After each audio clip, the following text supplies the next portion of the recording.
Hello, my name is Rachel Norris and I've just started working with embossing copper. So I was going to show you how to um, turn flat copper sheet into these embossed tiger and Chinese symbol designs, and you can incorporate these designs into making a full necklace just like this one. And I'll go through in this longer video exactly what you need to help you develop these techniques and to make the design. So I hope you enjoy watching the video. Here are the ingredients that you need for this project. I've got 2 gauges of wire, and forgive the state of the wire reels, they've also come out of their reels, but there's 1mm wire for the framing round the copper sheet, and 0.4mm wire, which is a thinner gauge. It's all bare copper wire, and this will be used to attach the frame wire, and we're going to protect the edges of the copper sheet with these wires. I've got some a graduated strand of jade, which I thought would be beautiful to go with the copper and would go with the sort of Chinese tiger theme. But you can really put anything with copper, turquoise, amazonite, amethyst, all the sort of beautiful colours will go really well. And I've got some lovely 0.3mm diameter copper sheet.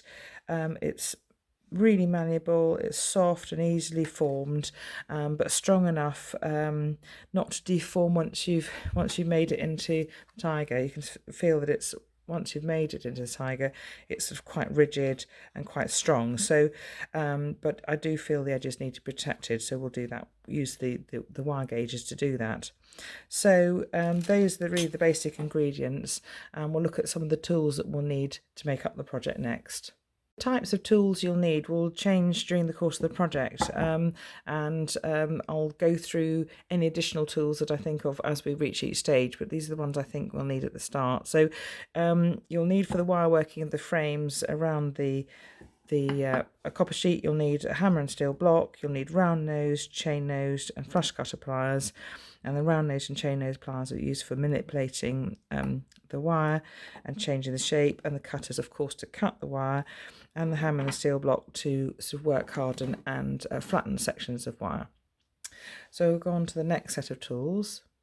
The next set of tools are sort of the embossing tools, and these look like confusing, but they're all basically the same tool, but just different types or brands or whatever, and they all have the same object end, which is a small little ball at one end. Let's pick this one from Beadsmith. There's a small ball at one end, and you can use it to inscribe or push a line into the copper sheet. And it's quite nice to have sets with maybe different sized balls at each end, so you can sort of make large or deeper grooves or things like that. But they basically, this set and this set are exactly the same. There's another set with just different handles, so you can get them all over the place, and they're the sort of tools that you use. So you probably only need sort of 1 or 2 of them anyway. So sometimes, and if you haven't got one and you're just wanting to start out and try it, just use an old ballpoint pen, and you can use them to make the grooves in the wire as well, in the copper sheet as well. So you can use even an old ballpoint pen, but you'll get a slightly smoother and better result if you use these specially designed tools. The next tools you'll need are sort of cutting tools. Once you've got your pattern embossed into the copper, you need to be able to cut it out from the sheet to use it as your components for necklaces and designs. So if you've got a pair of these shears, you can use them to cut basic straight lines usually, and if you're very careful, some circular lines. But it's really better to use a jeweler's saw with about a 3 or 4 blade. They have little sizes in these little blades, and I'll explain a bit more when we actually do use it, but little blade like that, and some beadwax to lubricate the blade, and you can cut your shapes out of the copper. Things you'll need to have available is something to sand down or file down the edge of your copper sheet. Now I've got lots of alternatives, and you can use obviously big files, you might have them in your toolbox to file down the edges. Might have a set of needle files, and you can actually use them to do the same thing to file down the edges. And I've got some emery boards, which you can use. You might have even some of those from doing your nails or whatever. You'll have something around to soften down the edges.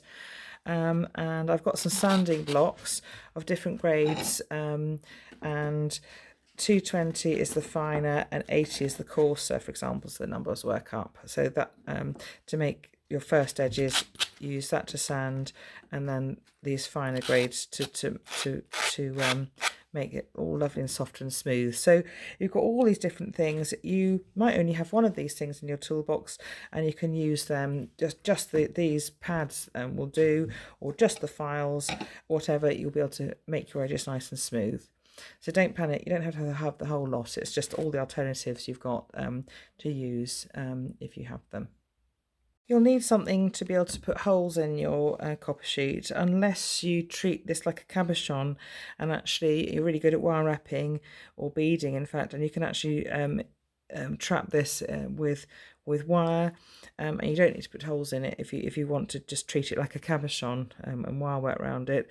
But I'll usually put a hole in somewhere along the way, because you might just want to have this suspended from a jump ring, or I'm going to be using it to attach the frame to. So there's some alternatives here, some high-tech and low-tech. I've got a really simple hand drill that you use to make a hole in the piece, and actually, because it's 0.3mm wire, it goes through really quickly. And I usually use these anyway to make the guide holes for the drilling. There's a Dremel that gets you through multiple holes really quickly, and you can get the work done really quickly with one of these, and they're absolutely useful. Dremel with a Dremel little drill. But actually these little hole punches are fantastic. A 1.5mm hole, as long as you work out where to put it and it's quite near the edge, you can actually make the holes pretty quickly with this really simple low-tech tool that just drills in a hole and punches it in for you. So there's some alternatives that you might have in your toolkit for making holes in the copper sheet. This cork board is useful for everything, for working with a copper sheet, for using to protect your work surface from drilling. So I usually sort of drill a piece of copper over one of these cork boards and mats. They're fantastic. And also when you're doing the embossing, it's got a really soft surface when you're actually doing the embossing, and it'll help you score those grooves into the surface really easily, and then you'll need a hard surface for the other part of the technique. So so there we go. So that's, I think, most of the tools. If I pick up anything else during the demonstration, I'll mention them, but as long as you've got some of those, and remember that you don't have to have everything. There's usually alternatives. I've shown you alternatives with all of the different parts of the sets of tools that you need. Other useful things that might be helpful, obviously a pen and paper to do some drawings with. You'll certainly need some of these indelible markers, because they mark on the copper. I did try carbon paper, but it didn't seem to work very well, so I was hoping that would, but it didn't. So these are fantastic for marking if you want to draw your drawings directly onto the copper. So I think we'll go on to the templates next. Oh, this soft bead mat, brilliant. It's also good for embossing onto, if you don't have one of those cork mats, that's if you've got that, you can actually use that as a basis for your soft embossing onto. Okay, let's have a look at the templates next.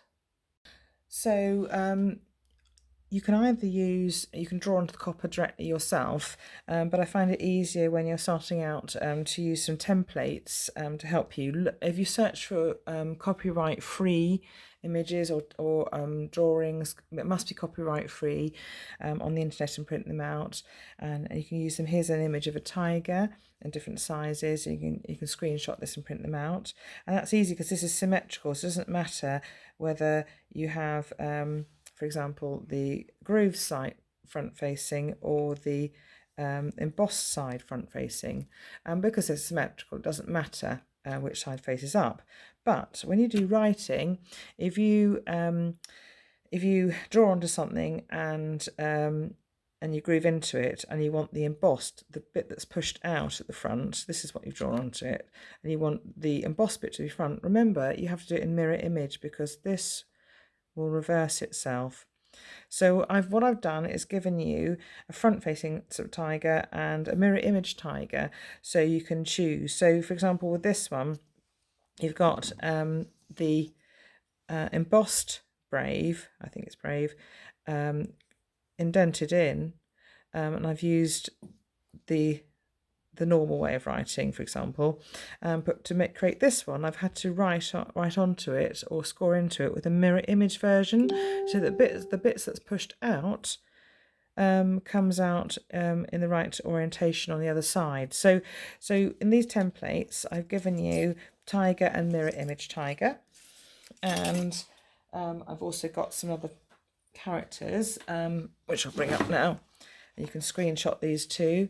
You've got lark, happiness, and you've got the mirror image of those words, and strength as well. And if I move the template up a little bit, you've got some more. You've got brave, and that's mirror image version, courage, loyal, brave and true, and that's the mirror image versions. And then a few other Chinese symbols here. Again, if I just put it straight for you, you've got the front facing version if you want to have it with the indented side facing you, and then if you want to score into it, so the embossed side eventually is the one side facing you, use the mirror image version, and you can use those to create your symbols, and so you won't have reverse stuff facing if you don't want it. So screenshot all those and use them. You can use anything really when you're embossing to make your pattern, but this is for this project. Here you can see I've cut out some of the templates and attached them to the copy sheet with a bit of sticky paper. It's far better to use masking tape, but I don't have any at the moment.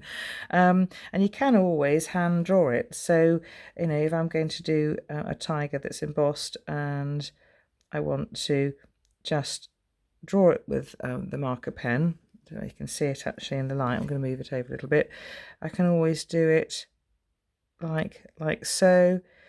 And if you're clever enough and you want to do your own hand-drawn image of anything, you can do it yourself. So just spend a bit of time. Obviously this is done really quickly, and you know, I'm not a native Chinese writer. I've never written in Chinese before, so they'll probably just absolutely laugh. Anybody who can properly draw or write in Chinese will laugh at what I've done, but it'd be about like a 3-year-old's attempt. But you know, you can get the symbol onto there yourself, but it's usually much better just to use a template just to get it right if you want to use that. So we're going to move on to making some of the first indentations and shapes you can see in that copper.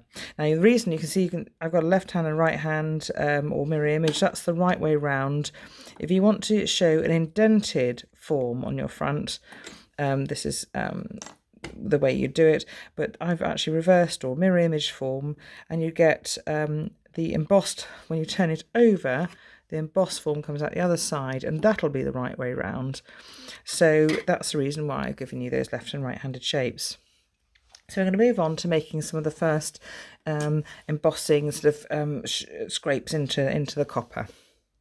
Now again, showing you all the little tools you can use. If you haven't got anything and you just want to make a start, use an old ballpoint pen. But if you've got any of these little embossing tools, the little ballpoint balls of end, these are really good and perfect for making these first indents.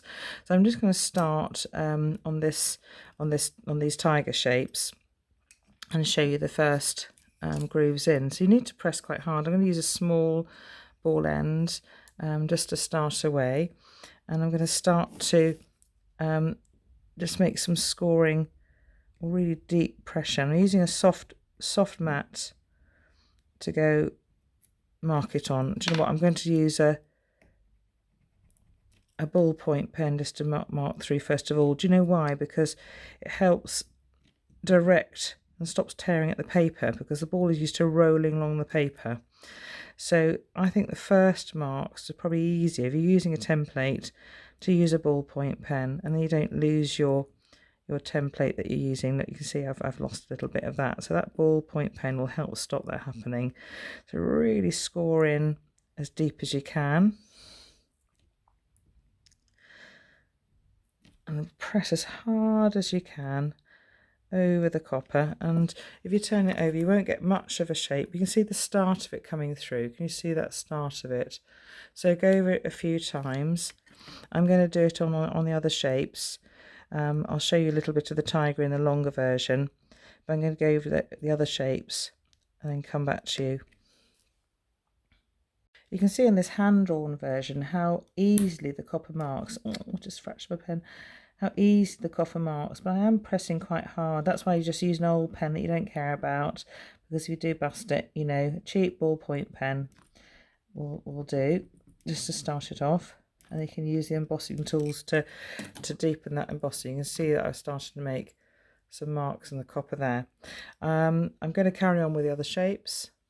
Before I move on to doing the big tiger shape, I'll show you that if you start to lose your pattern, basically it might be a good idea just to take off some of this this first pattern.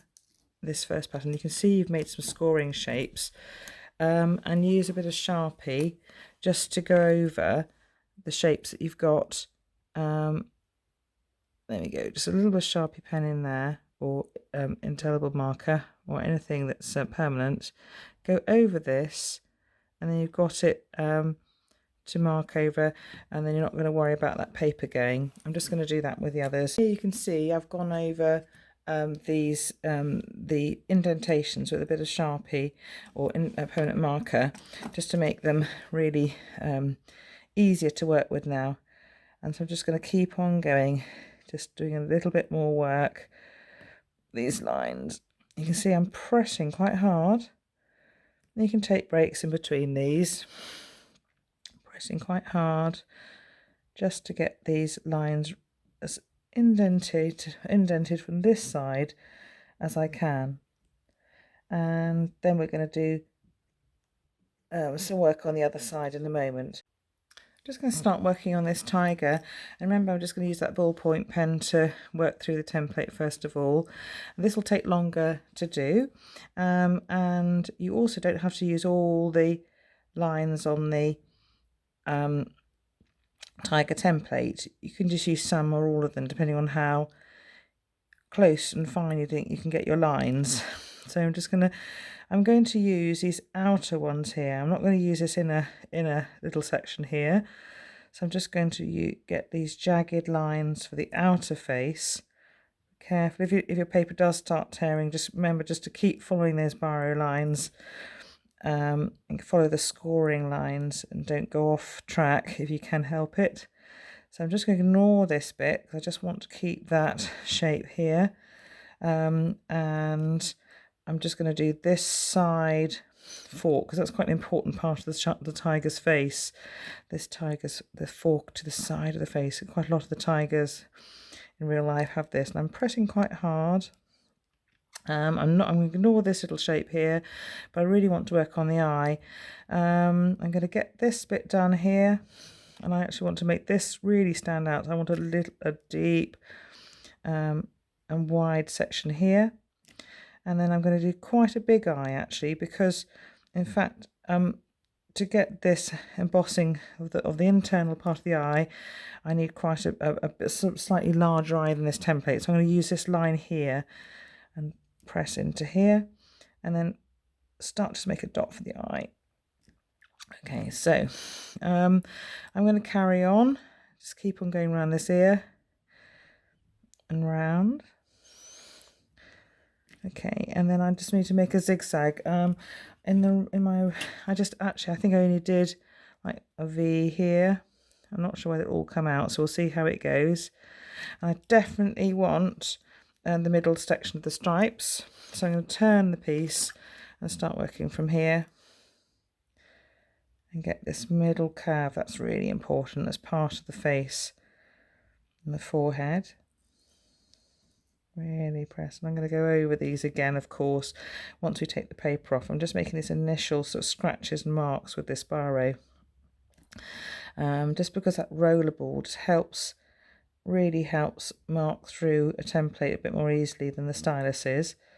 And then we can get in with the styluses of the I'm only going to use one of these lines actually, because again I can't get them as quite as fine. One line here, and when you take the template off you can just make sure all these lines are balanced. I'm going to go back in over the ear on this side. I will work around the other side of the face, but I just want to do the nose section. This might not come out, but we'll see how it goes. Come back to the eye. I'm going to do the nose section, and then we'll do the other half of the face. Now, I definitely want this, so I'm going to use this on this side. Really pressing as hard as I can to get this first scratches done. And I'm going to do 2 marks. 1, 2 for the whiskers. 1, 2, and then I definitely want this chin, this lovely chin of the tiger. So I'm going to move around the muzzle, press in. Again, this can be quite tiring. You know, take breaks, especially if your hands get sore a little bit. Just take breaks, and then you can always come back to it. That's the whole thing. It doesn't have to be done all in one go. And let's do a bit of that nose. I definitely want the side of that nose as a line there, this side here, and then we'll get this nose done. Now I don't think I'll be able to get all the detail in, but let's see how we go. So I want definitely this V here, or this Y at this nose point here, and I want to create some of this shape around in a curl like so. Now I'm going to work on the other side of the face, and then we'll take that template off and make the marks as well.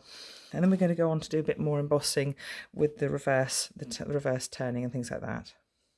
Now you can see I've worked around the whole of the tiger's face, and I've gone over as much as I can before I take the paper off, over the lines and scoring lines I've made just with the biro, because this is just this stage I'm not going to ruin the paper. And then what we're going to do is take it off and see how much we've got, and then mark over this with a marker pen. So let's see what we've got. You can always, if you're very careful, just peel off one side. Let's peel it off at the top, see what we've got. I've got pretty, I think I've got a pretty good tiger indentation there, look. So that's what I'm going to work with. Can you see what I've got there? So I'm just going to mark over that with a bit of Sharpie. Sorry about the woofy dog. I'm going to mark over that with Sharpie. You woofing? You woofing? And then I'm going to mark over that with Sharpie and then come back to, if I've got a fine one that might just mark over. So I'm going to do that just so that I've got these lines a bit more defined and it's easy for me to work over them without, I suppose, without slipping off, because I haven't got the template, the paper template to help me. So I'm going to do that and then come back to you. Right, what I've done is I've marked over the tiger. Now I've taken off the template, and you can see I've joined in some bits. What I've done is accentuated some of the whiskers on the ears and things like that. You see, I haven't quite completed that section, so let's make that sort of mirror imaged and balanced. So make sure you do that. So that went and then back towards the ear, I think.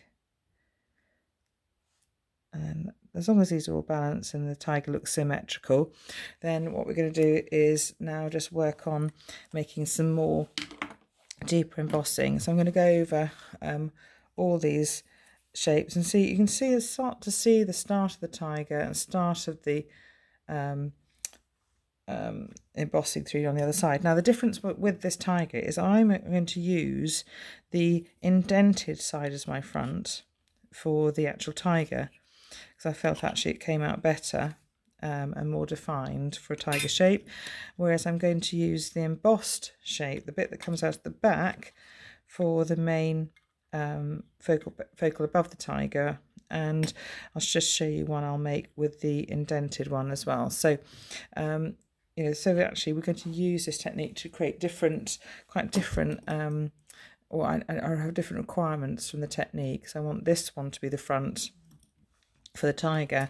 I want the back to be the front facing part for the actual symbol.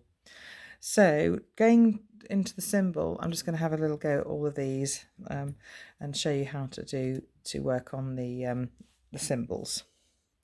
I'm going to really go and score over these marked sections that I made with the tigers. I really want to get this first impression as strong as I can. So I'm going to go over this and spend a bit of time really pushing this through before I start to work on the other side.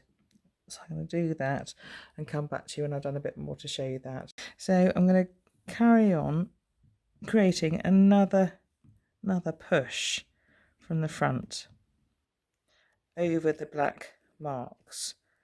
I'm going to do that on this one with the ball end of one of the embossing tools, and you can use a small ball end or you can use a large ball end depending on how thick you want this line to come out the back. So you can spend some time, you don't have to do it too quickly. I'm doing it quickly for the camera, but you can do it and spend as much time as you like going over this to make this first impression in the copper. And because it's 0.3mm sheet, it's so lovely to work with. If you feel that's really hard, remember you can sort of heat it up a bit with a torch, with a gas torch, just to sort of soften it again, but don't obviously soften it to melt it, just soften it up and then quench it in cool water and then work with it again. It will just soften it up a bit. So I've made a little bit more of an emboss here, or an indentation in the copper. Now we're going to turn it over and work on the other side to try and help define these lines. Now I've just turned the copper over so you can see that first lot of work. I've worked, pressed into this side several times with the embossing tools over the marks that I made with the Sharpie pen, and here you can see just the first stages of the marks coming out on the other side of the copper, and you need to work this several times, front and back, front and back. So we're going to work on a hard surface now, and just work around to help define these. And I'm going to use a slightly sort of larger ball end of one of these indentation tools just to help me define it. So I'm going to work quite close up to, again it's hard to show you because if I angle the copper it's probably easier, but I don't know when to press, so bear with me. So I'm going to use one of these tools and just go round very carefully, like you go in with a smaller tool end, press round, not on top of the indentations coming through. So I'm working on the back of the copper and I'm pressing up to where it's pressed through to sort of outline it really, but you don't go over the on the top of it, you just go around it first of all. So I'm going to do that just to make sure I've got it all marked properly. So I need a little bit in here because the T, almost like a little T for tiger, but it's not, it's Chinese tiger. Round, back. Now started to form an outline. Right, I've gone over the tiger another time at least once with this embossing tool.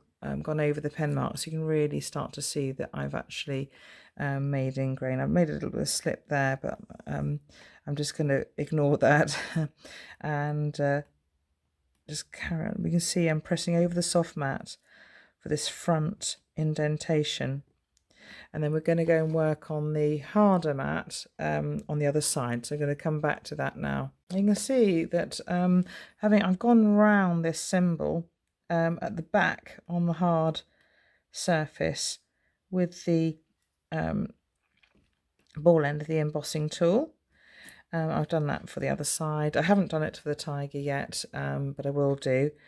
And I'm going to go back to the front section, and we're going to repeat more grooved sort of embossing. So on a soft bead mat or a cork mat or anything, we're going to go back over this shape again from the front.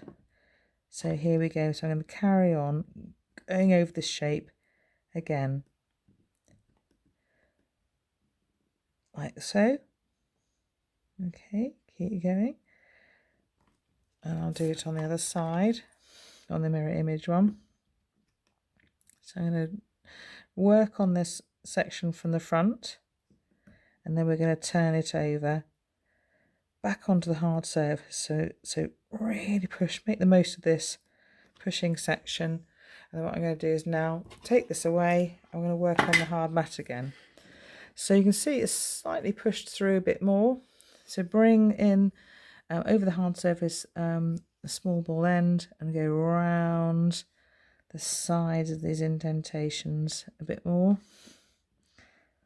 to help really push in with these little areas. You can, if you've got the smallest ball end you can, go into these tiny little areas. The more defined you'll be. So I'm going to go around that again. And that remember that's the reverse one. So this is this is tiger. No, this is tiger, and this is the reverse tiger. So this, I'm just going to go around this again, so you can see how I'm getting this defined again. Really work hard. I've probably done better on this one, so you can see that it's starting to come out a bit more. So I'm going to push up as much as I can to help define these embossing lines that are coming out towards me. And I'm going to go back again and have another go at the front.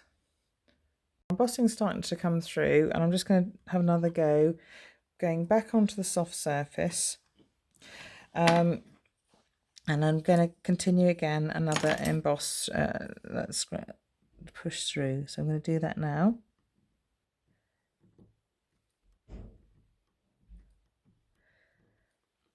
It's just one of those things. As soon as when you'll know when it looks good enough to finish with. So you can see I'm doing it again. Another push through all these little lines. You want to use the baro to come into very fine detail. If you haven't got a ball end, fine up. But these are really quite nice and small, so they'll go in where you need it to go.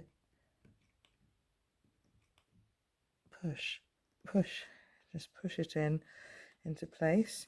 And then I'm going to so I've just kept on going with that,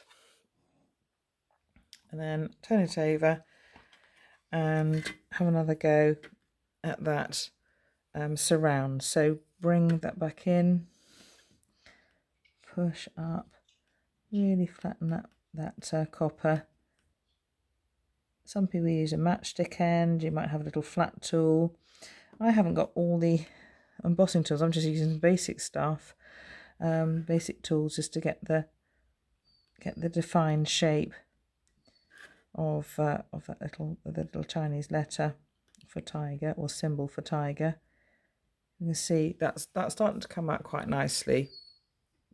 So I'm going to go over this a few more times, and the closer you can get to this edge with a little push, the more defined you can get this little symbol.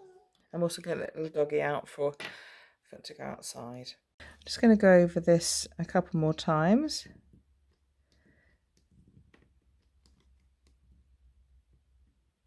And this one as well.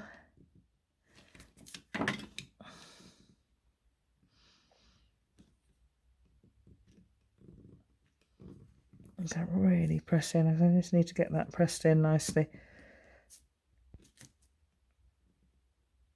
I'm going to use both hands just to press that in and indent it. I'm going to use both, sorry, you probably can't see, using both hands to press this in. Use just as much force as you can now. But obviously we've got to be a bit careful, because the metal starts thinning as the more you you press. So just working around these little areas close as I can. There's that T, that little X, that little shape between there. I need to define out a little bit. Just get in and just work away at these areas until you feel really happy.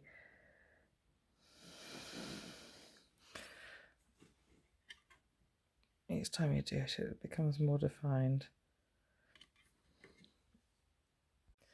So for this one where I want the indentation to come out on the other side of the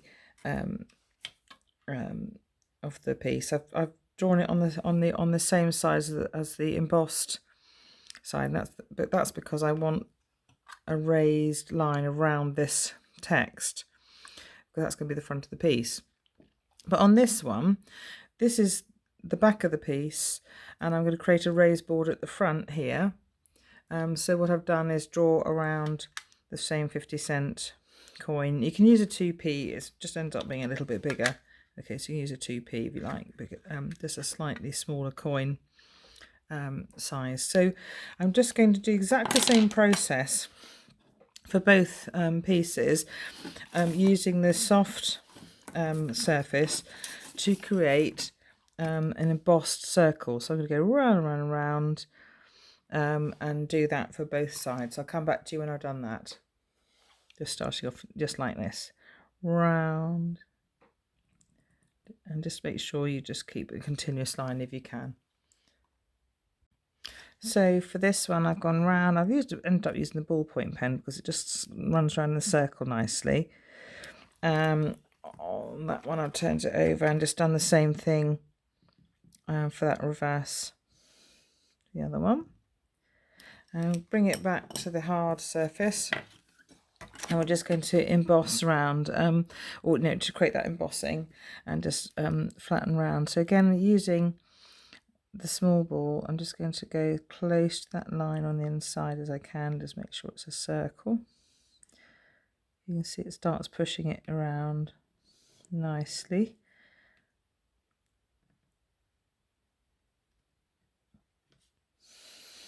Just keep it as a circle all the way around, inside and the outside of that line. And you may want to use something with a larger ball now, just to keep it all flat. I'm just turning the piece as I go.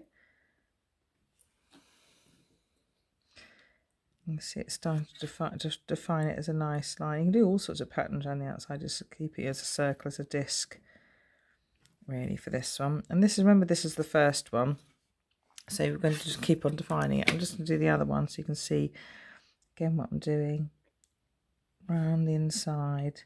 This isn't quite circular, isn't quite perfect, but in a way, if I slightly cheat and say I'm doing an ancient Chinese piece, you can have a bit of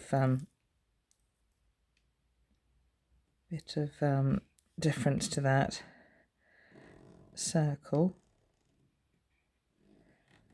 And I'm going to go back and go over all that. So you can see the start of that. You see the start of the circle, start the circle there on that side. So I'm going to carry on 2 or 3 times, emboss on the surface, make the indentation on the soft surface, and then emboss on the hard surface on the other side. So I'll do that a few times and show you what I've got finished up with. I was just flattening the inner disc for this side a little bit more as I'm working around it. So you can see it's flattening. I will be getting rid of some of this with a bit of sort of sanding anyway, so I'm not worried too much about scratching at this point in time. So I'm keeping on working on this circle, on this circular ridge around the main design. So again, just bring that up with a small ball as much as you can to the edge of that ridge, and then you can use the larger balls just to flatten down flatten down areas.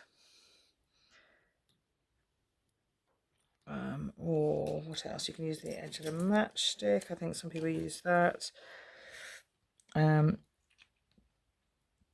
help you flatten down stuff. You can see that works. And sometimes a cork around, a wine cork around the area has also helped to help flatten it out and define it. Yes. Right, so I've worked on the symbol of the tiger from the front. That's the sort of totally embossed one. And I've got the other version with the indented symbol and an embossed raised surround. It's not perfectly circular, but I hope you see what I mean. So I've got those two versions. The next thing I'm going to do is work on this tiger now, have a go with that. So I'm going to go through all the lines, do exactly the same thing that I did with the Chinese symbols, and then I'll show you the extra bits I do sort of to push out the nose and work on the eyes and things like that in a minute. So I'm going to go and do the first lot of the embossing and the working around the raised surfaces, and go get as far as I can with that, and then I'll show you some extra bits at the end. So I've done a little bit of more embossing into the, indenting into the surface of the copper on this side. So I'm going to work on the hard surface now and just work on some of the tiger features, just as the very first sort of working around. So just take your time, go on each little part of the tiger, close as you can. I'm also holding my breath while I'm doing this, so you probably can't see.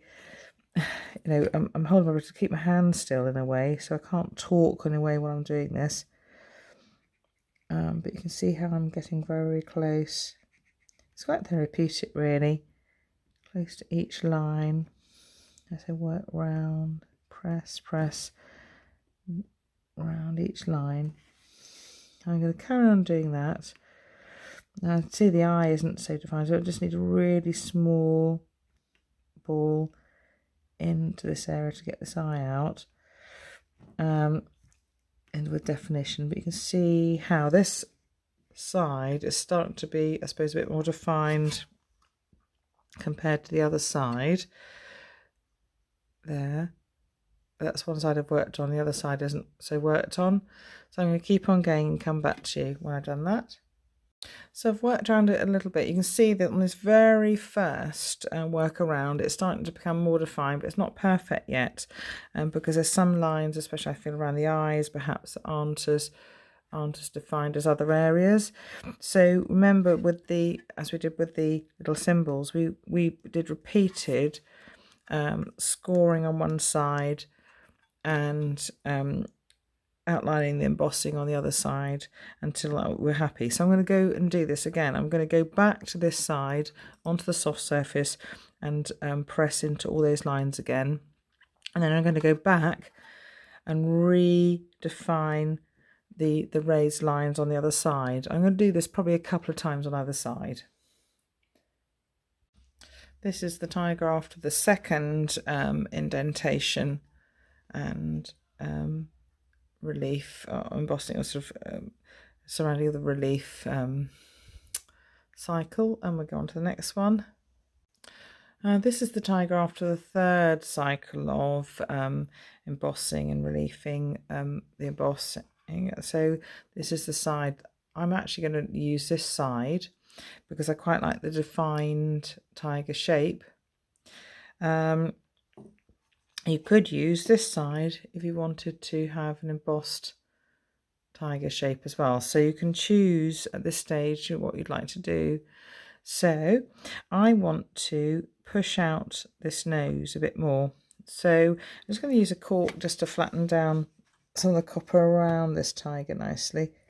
Just flatten it down a little bit. So just an end of a wine cork, or will just help you just do that nicely. So So I've just sorted that bit out so it looks a bit nicer. And then now I'm just going to do the same on this side, just smooth it down with a double wine cork. Now, the next thing to do is I'm going to try and push this nose frontwards because I'm going to use this as the front of the tiger.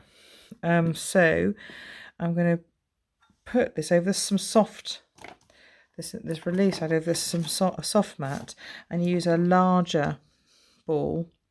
Just to, if you haven't got those, use some Damien. If you've got some Damien punches, I haven't got the large one out here, but use a Damien punch to do the same thing. So if you've got Damien punches, you can do the same thing. I'm going to really push on this area, just to push this frontwards, and I'm going to do the same with the nose, with a slightly smaller push, push, push, push. Just going to push this frontwards. And that brings it out a little bit more as a nose. You can see that defining itself. And I'm going to do some little bits around the face a little bit, but not as much as the nose. Maybe push just the inside part of this face forward.